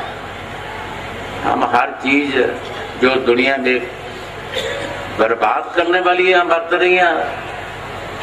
हमारे नौजवान लड़के भी जा रहे हैं नशे पत्तियां दे विच, और ये सज्जन मित्र जो है उसके पीछे लगे हुए हैं, उस रास्ते में चल रहे हैं। लेकिन किसी महात्मा ने, किसी वेद शास्त्र में, किसी गीता में ये नहीं लिखा कि ये तुम्हारी खुराक है जो अब हम बरत रहे हैं। इस बारे हमें कभी सोच नहीं। महाराज तीसरी पातशाही गुरु अमरदास जी ने पानी में फरमाया, ऐसे युग का धर्म पढ़ो भाई, पूरे सतगुर सोची पाई। ये संतों के वचन है। जब उनको कुछ मिला तो मुर्शिद के पास गए तो मिला। इससे पहले 22 बार उन्होंने तीर्थ यात्रा की थी, कुछ नहीं मिला। और जब मुर्शिद के पास गए तो उन्होंने सेवा बताई, कुड़म कुड़म का पानी लाकर स्नान कराए, बहुत औखा है। और 12 साल के बाद उनके अंदर जो शब्द प्रकट हुआ था, उस वक्त गुरु साहब ने फरमाया, ऐसे युग का धर्म पढ़ो भाई, पूरे सतगुर सोजी पाई। हमें अब तक ये मालूम नहीं कि हम क्या कर रहे हैं, किस युग का काम कर रहे हैं। 100 साल हमारी उम्र काल भगवान ने रखी हुई है, और हम वो ही काम कर रहे हैं जो हजारों साल हमारी उम्र थी, लाखों बड़े उम्र थी, वो काम आप कर रहे हैं। क्या हमें कभी भी ये सोचा नहीं? बड़े बड़े साइंसदान पढ़े लिखे वो ही काम कर रहे हैं। बेमौसमे बीज बीजने से क्या फायदा होगा? हमें किसी जिम्मेदार से ही मिसाल ले लें, किसी जिम्मेदार को पूछें जो जिमी की काश्त करता है, क्या बेमौसमे बीज बीजने से कोई फायदा होगा?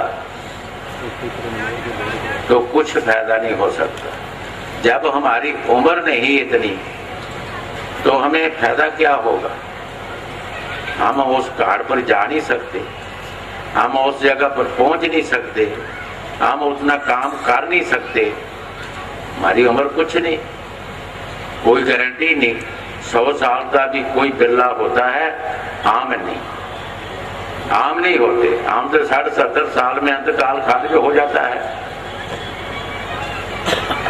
और वो ही काम आप कर रहे हैं जो लाखों बरस की उम्र थी, वो आप काम कर रहे हैं।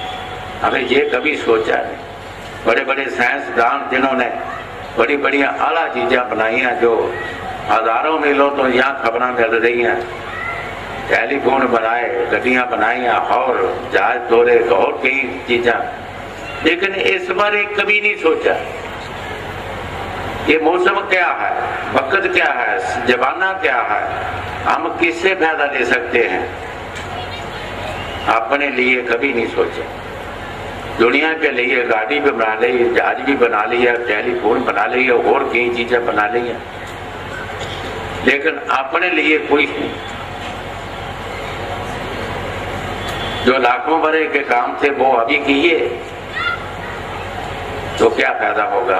100 साल की उम्र में क्या कर सकते हैं? 100 साल तो हमारी उम्र होती ही नहीं, 60-70 साल में ही इंसान चला जाता है। इस बारे में हम सोचें।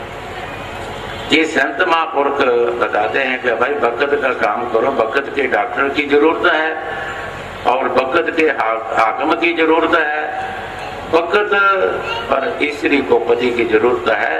बेशक बड़े बड़े राजे महाराजे धर्मी हो चुके हैं, लेकिन पति की अब जरूरत है, डॉक्टर की अब जरूरत है। जो भी बीमारी हमें अब लगती है, हमें जहाँ जो डॉक्टर इलाज करते होंगे उनके पास जाएंगे। और किसी मुकदमे की जरूरत है, हमें जरूरत है, तो मौके का जो हाकिम होगा वो ही करेगा। लेकिन पिछले चाहे धर्मी सी चाहे कुछ भी थी, तो हमारे ना मुकदमे का फैसला कर सकते हैं, ना हमारी बीमारी का इलाज कर सकते हैं, ना किसी औरत के पति बन सकते हैं। इस बारे हमें कभी नहीं सोचा। ये संत महापुरुष आकर समझाते हैं कि भाई वक्त का काम करो, वक्त का काम करोगे जल्दी से जल्दी तुम्हारा काम होगा, अपने देश में चले जाएंगे, 84 के धक्के ना खाएंगे। हाँ जी। संत मता को कैसे बोझे, अपनी मत को दे परमान, इनसे संत मौन बैठे,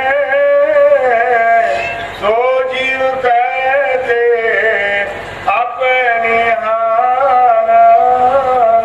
गुरु साहब जी बड़े प्यार से फरमा रहे हैं, हम संत मत को कैसे बूझ सकते हैं जब अपनी मत हम छोड़ते नहीं, तो संतों की मत लेते नहीं, तो कैसे हम संतों के बातू बन सकते हैं? महाराज चौथी पातशाही गुरु रामदास जी ने क्या कहा? अपने मुर्शद के आगे फरियाद की, रामा हम दासन दास करीजिए। ऐ राम, मुझे अपने दासों का दास बना दे। हमें कुछ नहीं चाहिए, कोई दुनिया की मार बजाई नहीं, परिवार नहीं, धन पदार्थ नहीं। उन्होंने मत छोड़ी, मत छोड़कर सतगुरु की मत ले ली और उनको सब कुछ मिल गया, कुर्बानी दे दिया, सदा के लिए कह दिया कि मैंने अपने आप को बेच दिया, तय कर दिया मुर्शिद के आगे, ये मुर्शिद की मर्जी है, जो मर्जी हमारे से काम कराएं। उन्होंने अपनी मत छोड़कर सतगुरु की मत ली और गुरगति भी उनको मिल गई और साथ संगत की सेवा भी। हाँ, इनसे संत मौन बैठे, सो जीव करते अपनी हाना। जिस जीव ने सतगुरु का कहना मानना नहीं, तो संत उनसे कोई ज्ञान कोश नहीं करते, वो मौन होकर बैठ जाते हैं, उसे कुछ भी समझाने की जरूरत नहीं। जैसे हजरत बहू साहब ने पानी में फरमाया है, पत्थर जिना के चेत जिना के पत्थर बहु, उसे जाया बसना नहीं आप। जिनके पत्थर चित हैं, अगर रहमत का मींह भी बरसेगा तो क्या करेगा, क्या फायदा होगा? सीने नरमनी होंदे काफरां दे, भावे नाल जबान दे चटिए। जो काफिर जीव होते हैं, जो परमात्मा को नहीं मानते, जो किसी फकीर को नहीं मानते, उनके सीने काफिर होते हैं। जबान से भी आप उनसे साफ करें, वो कभी साफ नहीं हो सकते, वो कभी भी साफ नहीं हो सकते। गुरु नानक देव के वक्त में भाई लैना उनके पास रहते थे, तो भाई लैने को बहुत ही विश्वास गुरु साहब का होगा। एक बार, आगे भी कई बार बताया कि जो पढ़ता है उसका इम्तिहान होता है, जो प्रेमी होता है संत उसका भी इम्तिहान लेते हैं।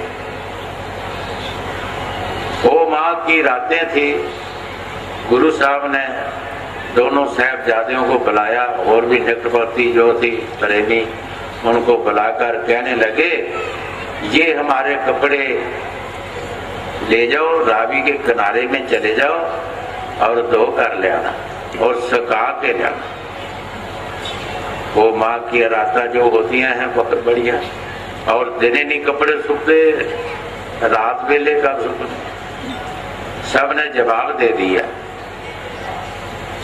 जब भाई लैने की तरफ देखा गुरु साहब ने, तो भाई लैने ने कुछ नहीं सोचा, उड़कर कपड़े ले ले और रावी के किनारे में चले गए।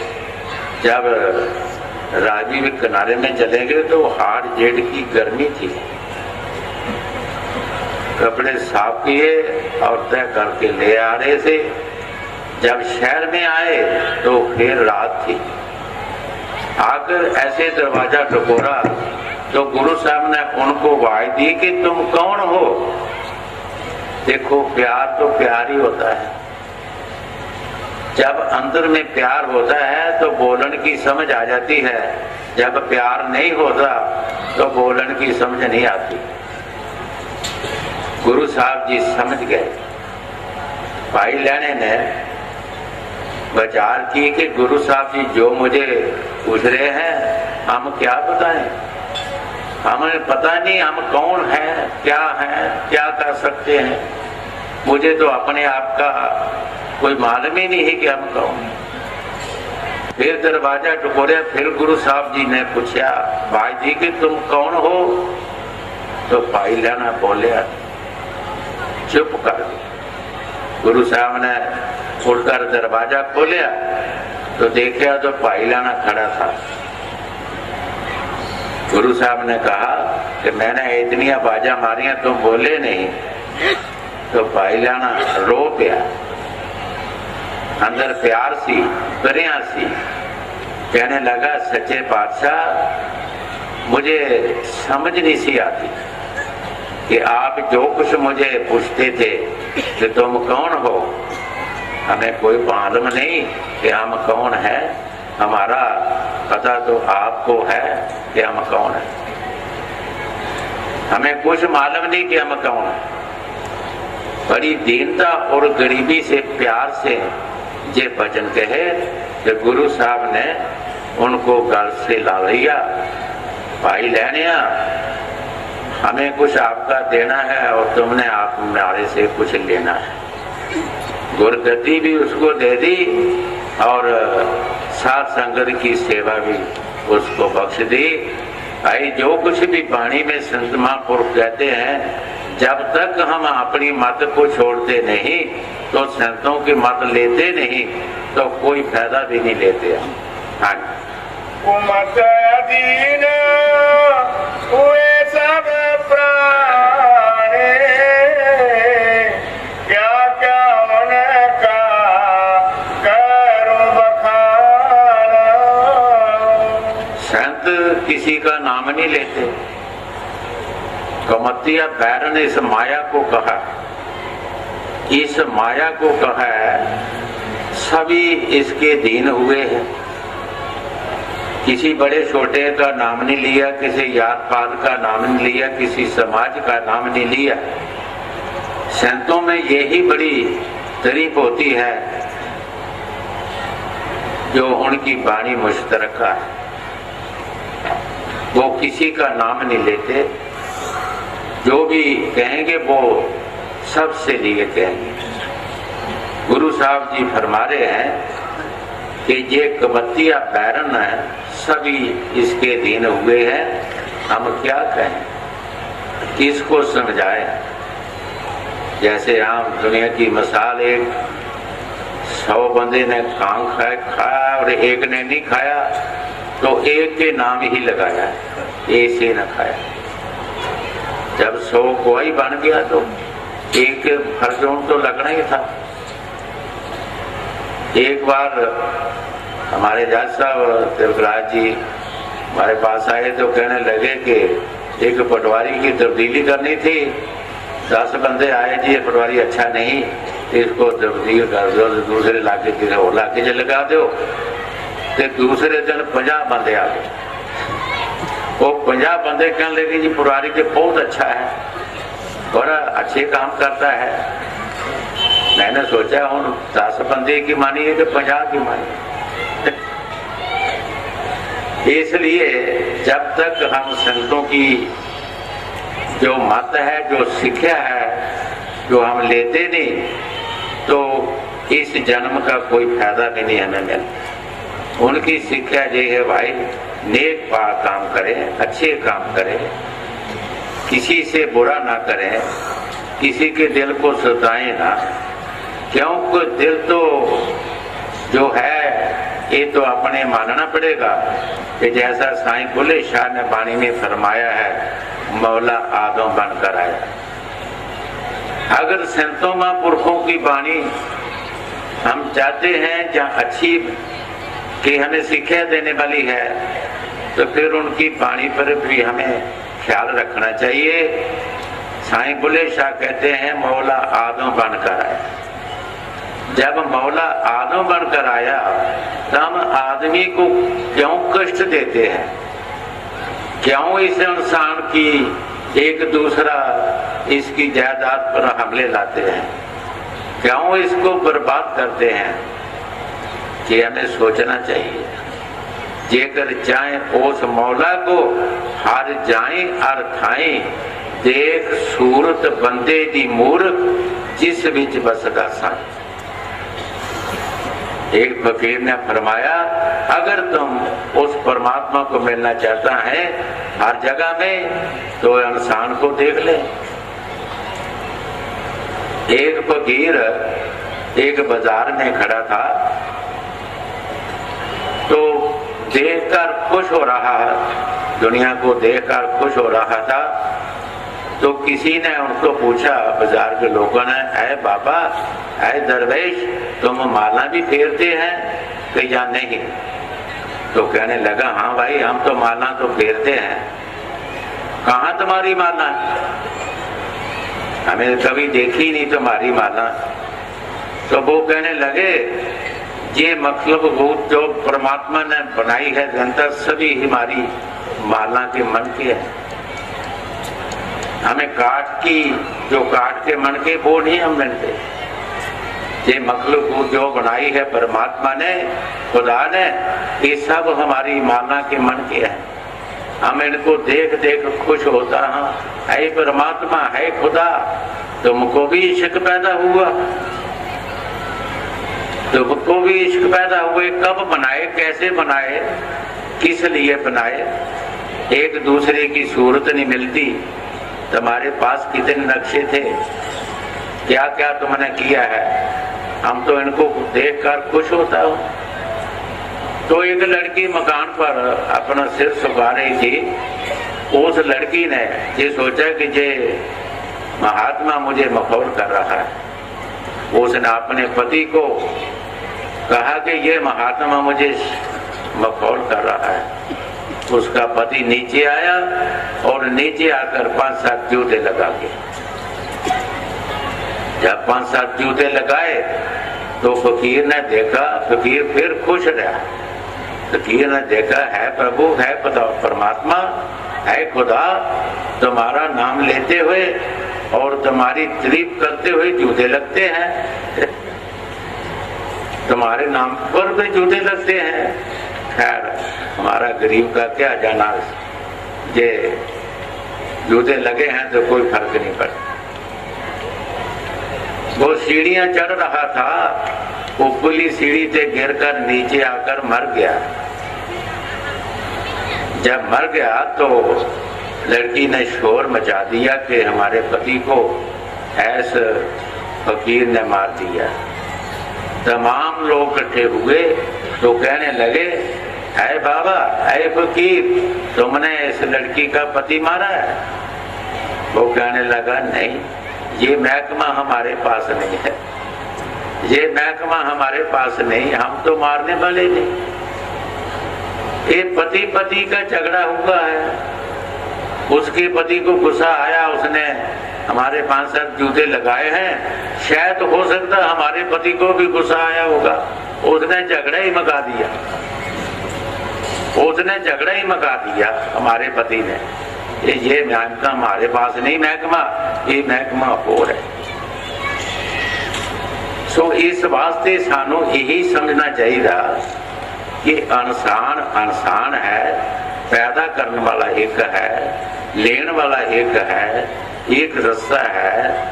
तो हमें हर इंसान की कदर करें, प्यार करें और सुख दें, सुख लें। अगर हम सुख देते नहीं तो सुख लेंगे कहाँ से? हमें सुख मिलने की कोई संभावना नहीं है। हम सुख देंगे किसी को और सुख ले सकते हैं, अगर सुख देंगे नहीं तो सुख ले भी नहीं सकते। ये भी दिल में पुरना निकाल देना चाहिए। आगे कुमत अधीन उड़े सब प्राणे, क्या क्या उनका करो बखान। जो स्वामी जी महाराज वाणी में फरमा रहे हैं, आप सब दुनिया में नजर मारे, क्या किसी का नाम नहीं लिया, लेकिन इस बैरन के ये हमारी दुश्मन है जो, और दुश्मनी कर भी रही है। हमें बदनामी होती थी, किसकी होती है? ये माया कराती है। हमें जेलों में लेती तो कौन सी लेती है? ये माया लेती है। अगर हम ठगी थोड़ी करते, चोरी करते तो इसके लिए करते हैं। अगर छितर पुलिस लगाती है किसी चोर को तो किसके लिए? इस माया के लिए। सबसे गुरु साहब जी फरमा रहे हैं कि हम क्या क्या उनका बखान करें। ये सब जितने भी तमाम दुनिया इस माया के दिन हुए। एक फकीर ने बड़ा सोना अपने ख्यालों में बताया। एक फकीर ने फरमाया, जो परमात्मा की भक्ति करते थे, क्योंकि हमारे रास्ते में जो रोकने वाली हैं वस्तु है वो हमारे अंदर है। एक फकीर ने एक गजल बहुत सुनी, ए कुत्ती मरे फकीर दी जेड़े नित टों टों करे, 5-7 मरण गोंडना रहंदियां नूं ताप चढ़े, मैं जाए मिला अपने पीर नूं मेरे राह विच कोई ना रहे। कुत्ती कौन है? माया, जी टों टों कर रही है, जी सानू नहीं परमात्मा वाल जान देंदी और साढ़े ख्यालों को तब्दील करती। और 5-7 गोंडना किड़ियां ने? काम, क्रोध, मोह, लोभ, अहंकार, मन और माया, और इसकी शाखा जड़ियां ने। उसने कहा कि ये सब मर जानिया चाहिए और जड़ियां रहिंदियां ने उन्होंने बुखार चढ़ जाए, मेरे रस्ते में कोई ना आए, मैं जाके अपने पीर नूं मिला, दसा मेरे राह विच कोई ना आए। फकीरां दी बाणी उस हर सत्संग विच सानू कहते भी आए और कहना भी पड़ता है, क्योंकि देश घर बंदा रह नहीं सकता। ये जो दुनिया में एक नवी लहर चली है, कोई टीके लगाता है नशे वाले, कोई कैप्सूल खाता है, कोई गोलियां खाता है, कोई जहरीलियां शराबें पीता है। हमें एक को पूछा कि शराब अच्छी कौन सी होती है? कहते जिसकी लाइट निकलती है उसको जगाएं तो जैसे दीवा जगता है ऐसी वो जगती है, वो अच्छी होती है। मैंने सोचा जो बाहर में लाइट निकलती है, जो अंदर जाएगी वो क्या करेगी? अंदर भी तो लाइट जगाएगी ना। तो हमारे अंदर में मशीनरी जो ऐसी कमजोर, बहुत बारीक है, बहुत नाजुक है, ऐसी जहरीली चीज़ें हम अंदर में डालेंगे तो हम सही नहीं रह सकते, बीमार हो जाएंगे, मर जाएंगे, कोई अनेक बीमारियां लग जाएंगी। ऐसा नहीं करना चाहिए। तो हर सत्संग में हम यही कहते आए हैं कि भाई ये नशे पत्ते जो करते हैं, आप जानते हैं कि इनका रिजल्ट क्या है। कुछ तो करते करते ही शिकारी काल के शिकार हो गए हैं और कुछ उस लाइन में तुर रहे हैं, वो भी काल के शिकार बनने वाले हैं। तो हम तो यही कहते हैं कि ये संसार में अगर सुख लेना है, इस शरीर से सुख लेना है, तो साधारण खाना खाएं, अच्छा खाना खाएं। ये जहरीलियाँ चीज़ें जो हैं इनको बरतने की कोशिश ना करें। और कई ऐसे भी हैं जो माता पिता लड़कियों को, अपने बच्चों को समझाते हैं तो बच्चे गुस्सा करके घर से बाहर चले जाते हैं और बाहर जाकर जब खर्चे पूरे नहीं होते, चोरियाँ ठगियाँ फरेबकारियाँ थे और कई कुछ उनको दुखी होना पड़ता है, करना पड़ता है। तो ऐसा लड़कियों के बारे भी नहीं करना चाहिए। जो माता पिता होते हैं, माता पिता ही होते हैं, वो तो किसी की बैरी नहीं होते, वो तो अपने बाल बच्चे के लिए ही सुखी ही चाहते हैं कि बाल बच्चा भी सुखी रहे और नेक पाक रहे। और कई लड़कियों के बारे भी ये केस हुए हैं, दायर हुए हैं, जो एक का नुक्स है तो पुलिस भी सारे परिवार को ले जाती है। मैंने एक बार एक पुलिस के अफसर को भी कहा था कि आप अनकारी करें, ये एक का कसूर है, एक लगाएं, उसका परिवार क्यों मांगे, क्यों जेल में देते हैं, परिवार का क्या नुकसान है, उसकी अनकारी करें। आसे पासे को देखें, किसी सज्जन मित्र को, जो हल्ले मल्ले में लोग रहते हैं वो भी जानते हैं कि किसका नुकसान है, तो वो लेकर सभी परिवार, माता पिता, लड़कियों तक जेल में ठोक देते हैं। ये भी अच्छा काम नहीं। अनकारी करे, ठीक, जिसका नुक्स है उसको नुक्स लगाना चाहिए और जिसका नुक्स नहीं उसको क्या लगाना चाहिए, उसको जेल में कैसे देंगे, और देंगे तो हमारा कर्म बनेगा, खोटा कर्म बनेगा। लड़कियों को भी चाहिए कि ऐसा काम नहीं करना चाहिए। आत्मघाती महापापी ये मनुष्य जन्म बारों बार नहीं मिलेगा, ये मिल चुका है। पौड़ी छोड़ की हाथ ना आवे, आला जन्म तो है। इस मालिक ने, परमात्मा ने ये जन्म दिया है, ये बहुत अच्छा जन्म। अगर इस जन्म में हम दुखी रहेंगे तो किस जन्म में सुख मिलेगा। बाहर में देखे क्या दरख्त में परिंदे टंगे हुए हैं, छाती है, तो हम घर में सोते हुए, तो अच्छे खाने खाते हैं, अच्छे कपड़े लगाते हैं, पशुओं को देख लें, कुत्ते बिल्लियों को देख लें, क्या उनको सुख मिल रहा है। अगर इस जन्म की बर्बादी कर देंगे तो आगे सुख नहीं मिलेगा, आगे तो दुख ही दुख है, फिर सुख का निशाना भी नहीं मिलेगा। ऐसा लड़कियों को भी नहीं करना चाहिए, अपने घर में रहना चाहिए। और छोटी मोटी गल तो होती रहती है, कोई ना कोई घर में, जिस घर में चार चीज होते हैं, माड़ी मोटा कुछ ना कुछ होता रहता, बर्दाश्त का माता चाहिए, हर घर को बर्दाश्त करना चाहिए। कबीर साहब जी महाराज फरमाते हैं, आवत गाली एक है, उल्टत गाली नेक, कहे कबीर ना उल्टी है वही एक ही है।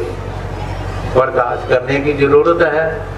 लड़कियों को भी चाहिए बर्दाश्त करना चाहिए। अगर कोई सियाना मत देता है, शिक्षा देता है, तो ये सोचना चाहिए कि क्या हमारे में ये नुक्स है। हम अपने आप में सोचते नहीं, हम उसका गुस्सा करके अपने आप को बर्बाद कर देते हैं। तो ऐसा नहीं करना चाहिए, लड़कियों में नहीं करना चाहिए और लड़कियों ने भी सोचना चाहिए। तो सरकार का के भी अपील करते हैं कि ये भी एक मता पकाना चाहिए, रखना चाहिए किसी जगह में, कि अगर किसी एक का नुक्स है तो एक को पढ़ना चाहिए, सारे परिवार को नहीं पढ़ना चाहिए। जो सारा ही परिवार जेल में ठोक देना, वो परिवार बेचारा दुखी होता है।